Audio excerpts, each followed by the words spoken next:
இரட்சகர் இயேசுவின் நாமத்தில் வாழ்த்துக்கள். இந்த நாளிலும் யோவான் எழுதின சுவிசேஷம் 12வது அதிகாரம் 31வது வசனத்திலிருந்து கடைசி வசனம் வரையிலும் கற்றுக்கொள்ளப் போகிறோம். இப்பொழுதே இந்த உலகத்துக்கு நியாய தீர்ப்பு உண்டாகிறது. இப்பொழுதே இந்த உலகத்தின் அதிபதி புறம்பாக தள்ளப்படுவான். நான் பூமியிலிருந்து உயர்த்தப்பட்டிருக்கும் பொழுது எல்லாரையும் என்னிடத்தில் இழுத்து கொள்ளுவேன் என்றார் என்று சொல்லி இயேசு கிறிஸ்து இங்கே பிரகடனப்படுத்துகிறதை நாம் பார்க்கிறோம். இதை நாம் புரிந்து கொள்ள வேண்டும் என்று சொன்னால், ஒரு நீதிமன்றத்திலே நடக்கக்கூடிய ஒரு காரியத்தை நாம் புரிந்து கொண்டோம் என்று சொன்னால், அங்கே தலைமை நீதிபதியாக பிதாவும் மனிதர்கள் எல்லாரும் பாவம் செய்தபடியினால, எல்லா மனிதர்களும் பாவம் செய்து தேவ மகிமையற்றவர்களாகி என்று சொல்லப்பட்டபடி எல்லா மனிதர்களும் பாவம் செய்தபடியினால பாவத்தின் சம்பளம் மரணம் என்கிற காரியத்திற்கு நிலைக்கு மனுக்குலம் முழுவதும் சென்று விட்டபடியினால நம்மை இரவும் பகலும் குற்றம் சாட்டுகிற சாத்தானானவன் நம்மை ஒரு கூண்டிலே ஏற்றி இவர்களுக்கு மரண தண்டனை வழங்கும் என்று சொல்லி வாதிடுகிறது போல நம்மை கொண்டு வந்து நிறுத்தி இருக்கிறான். அவன் ஒரு சாட்சிக்காரனைப் போல இருக்கிறான். இவர்கள் இத்தனை பாவங்களை செய்திருக்கிறார்கள். இந்த பாவத்தின் நிமித்தமாக இவர்களுக்கு சம்பளம் மரணம் அல்லவா, மரண தண்டனையை நிறைவேற்றும் என்று சொல்லி ஒரு சாட்சிக்காரனாக நிற்கிற பொழுது அங்கே உலகத்தின் அத்தனை பாவங்களையும் தன்மேலே போட்டுக்கொண்டு, அதாவது குற்றமில்லாத இரத்தத்தை அதற்கு விலையாக கொடுத்து மரிக்கிற ஒரு தேவாதி தேவனாக இயேசு கிறிஸ்து அங்கே இடைபடுகிற ஒரு காரியத்தை தான் இங்கே இயேசு பேசுகிறார். அந்த மிகப்பெரிய நியாயாதிபதிக்கு முன்பாக, அந்த நீதிபதிக்கு முன்பாக நின்று கொண்டு இவர்கள் அத்தனை பேருடைய பாவங்களையும் மன்னித்துவிடும். இவர்கள் எல்லாருடைய பாவங்களுக்கு பதிலாக பாவமே அறியாத உலகத்தின் பாவங்களை சுமந்து தீர்க்கிற ஒரு தேவாக்குட்டு குட்டியாக இந்த பாவங்களை என் மேலே ஏற்றுக்கொண்டு நான் என்னை மரிப்பதற்கு ஒப்பு கொடுக்கிறேன், அந்த மரண தண்டனையை நான் நிறைவேற்றுகிறேன் என்று சொல்லி அங்கே இயேசு இடைபடுகிற காரியத்தை தான் இங்கே ஆண்டவர் புரிந்து கொள்ளும்படியாக பேசுகிறார். இப்பொழுதே இந்த உலகத்தின் அதிபதி புறம்பாக தள்ளப்படுவான். எப்படின்னா அர்த்தம் என்ன? உலகத்தின் அதிபதி என்று சொல்லுகிற காரியத்தில் இளவரசன் என்கிற கிரேக்க வார்த்தையினுடைய அர்த்தமாக அது காணப்படுகிறது. மெய்யான ஒரே தேவனை அறியாத ஜனங்கள், அவர்களுடைய இருதயத்தில், மனிதர்களுடைய இருதயத்தில் சாத்தான் ஆட்சி செய்யக்கூடியவனாக இருக்கிறான்.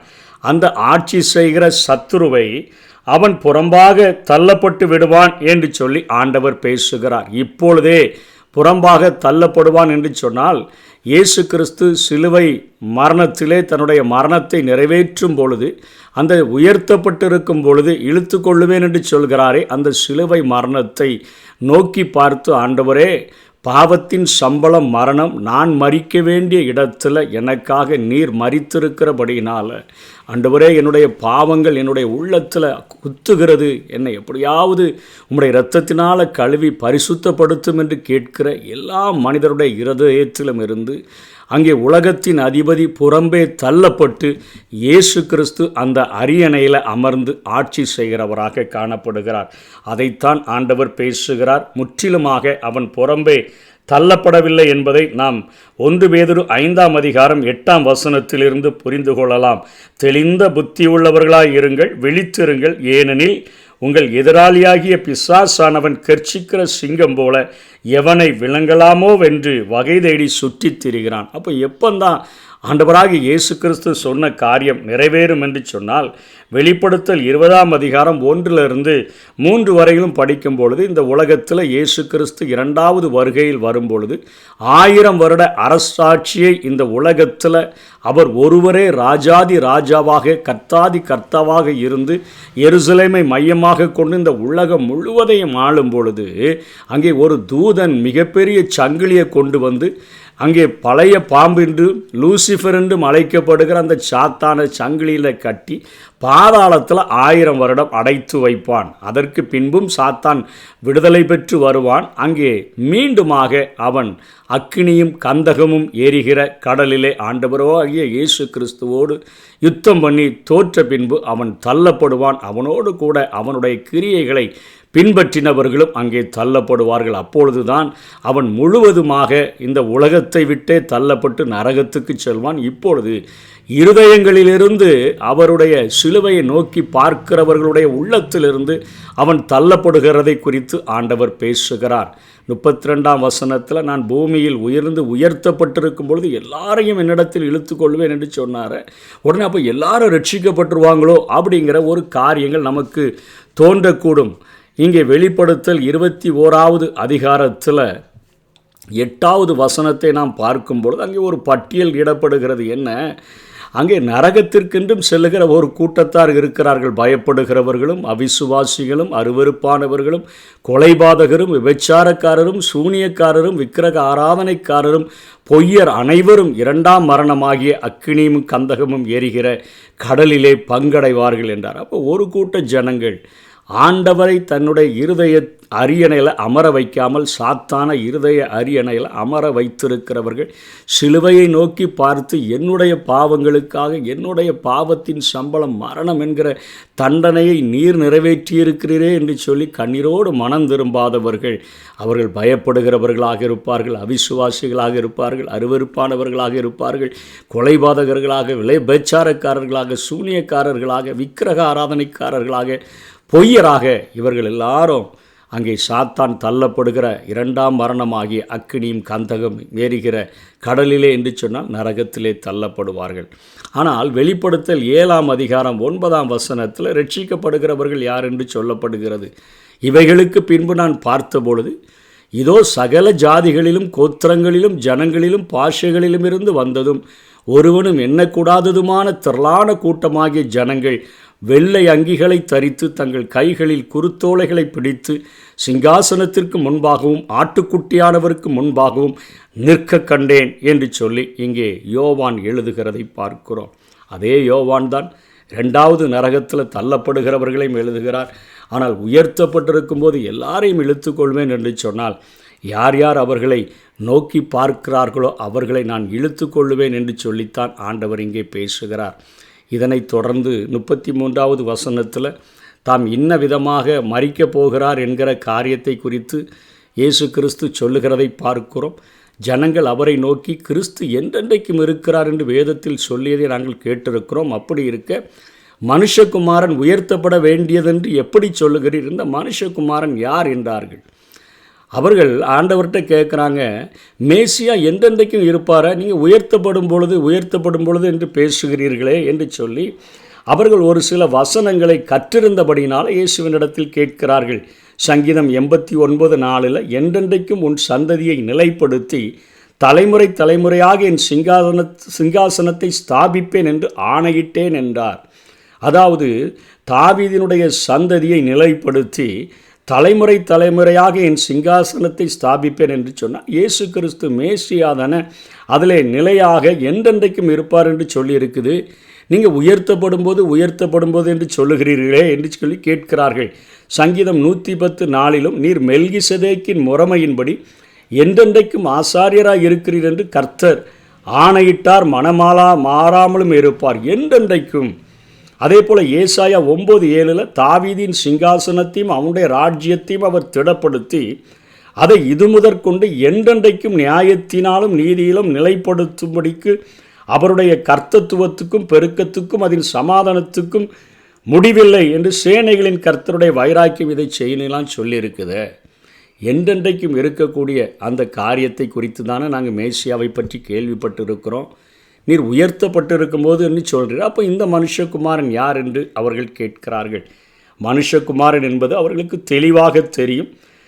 தானியேல் 7வது அதிகாரம் 13-14 தானியேலே அவர்களுக்கு எழுதி கொடுத்திருக்கிறார். ஆதியாகமத்திலிருந்து மல்கியா புத்தகம் வரையிலும் கையில் வைத்திருக்கிறவர்கள், படித்திருக்கிறவர்கள் தான் ஆண்டவரிடத்தில் கேட்கிறார்கள். மனுஷகுமாரன் சொல்கிறீர, அந்த மனுஷகுமாரன் யார் என்று கேட்கிறார்கள்.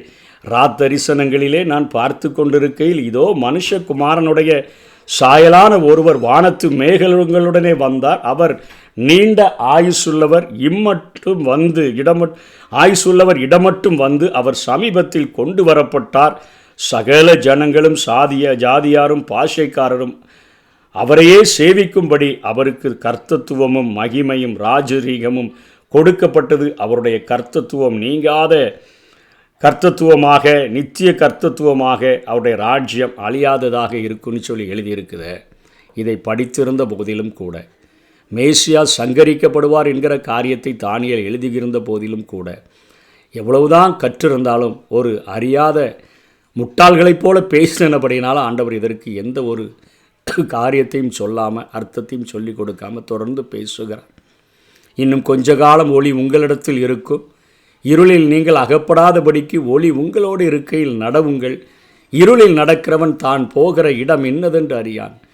நான் உங்களுக்கு அருமையான என்னுடைய சத்தியத்தை போதிக்கிறபடியினால என்னுடைய வசனம் உங்கள் கால்களுக்கு தீபமாக, உங்கள் பாதைகளுக்கு வெளிச்சமாக இருக்கும். அந்த ஒளியில் நீங்கள் நடவுங்கள் என்று ஆண்டவர் சொல்லுகிறார். நீங்கள் ஒளியில் நடவுங்கள், வெளிச்சத்தின் பிள்ளைகளாக மாறுங்கள். நம்ம இந்த உலகத்துக்கு வெளிச்சமாக வைக்கப்பட்டிருக்கிறோம். ஒவ்வொரு நாளும் அவருடைய பாதத்தில் அமர்ந்திருந்து வேதத்தை கற்றுக்கொண்டு அவருடைய முகத்தை நோக்கி பார்க்கிறவர்களாக இருந்தால் நம்முடைய இருதயங்களிலே பிரகாசிக்கிற ஆண்டவர் இந்த உலகத்திற்கு வெளிச்சமாக நம்மை அவர் பயன்படுத்த முடியும் என்று சொல்லி இவர்களுடைய அறியாமையை எச்சரிப்பதற்கு இங்கே யோவான் ஏசாயா எழுதின காரியங்களை எடுத்து பேசுகிறதை பார்க்கிறோம்.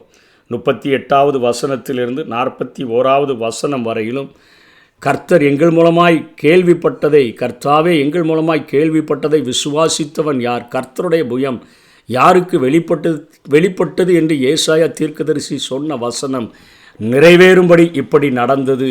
ஆகையால் அவர்கள் விசுவாசிக்க மாட்டாமல் போனார்கள். ஏனெனில் ஏசாயா பின்னும் அவர்கள் கண்களினால் காணாமலும் இருதயத்தினால் உணராமலும் குணப்படாமலும் இருக்கும்படிக்கும், நான் அவர்களை ஆரோக்கியமாக்காமல் இருக்கும்படிக்கும் அவர்களுடைய கண்களை அவர் குருடாக்கி அவர்கள் இருதயத்தை கடினமாக்கினான் என்றார்.